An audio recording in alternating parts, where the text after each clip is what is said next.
Is escalating at an alarming rate. Teachers across the country reporting incidents against them and other students in the classroom. Earlier we spoke with a teacher who claims she was assaulted by a student. She has chosen to remain anonymous.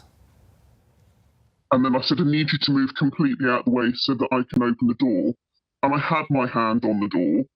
And she got up, got angry, came across to me, grabbed hold of my arm and was using it like a swing to swing under. And I said, you need to let go or you're going to cause an injury. And she said, I don't care, and carried on using my arm like a swing and went under and has damaged my shoulder, my back, my legs.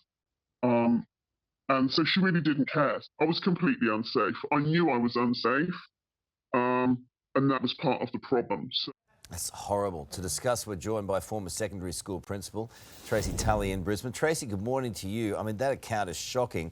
What's your reaction? It is shocking, Carl, and good morning to you both. Well, occupational violence in schools is increasing by the day, so there's nothing that's surprising here.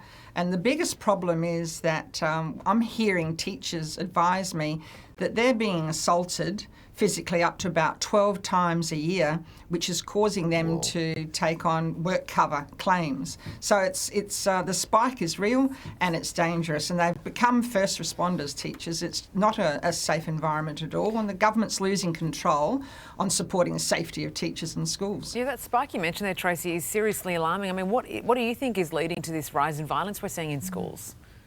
That's a good question, Sarah. A number of things. Number one is the increase in mental health in students, and that's on the rise. And there are no resources, significant resources, that are helping teachers and helping the students in classrooms and in and around the school sites. Also, we have a double-edged sword with the inclusion policy. It's a great policy, and students with disabilities want to be in mainstream classes, and I applaud that. However, once again, the government has failed to provide the resources that the teachers need in the classrooms, and that's one of the biggest problems as well. You can't have teachers going to school fearing any kind of physical or verbal abuse, but I fear that there's a lot out there who are.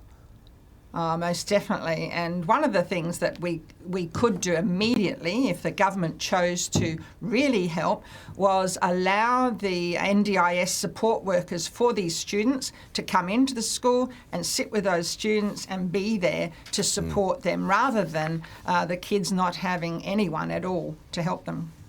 Seems pretty simple, doesn't it, Tracy? Thank you so much. Appreciate it. Hey there, Today fans. Sarah and...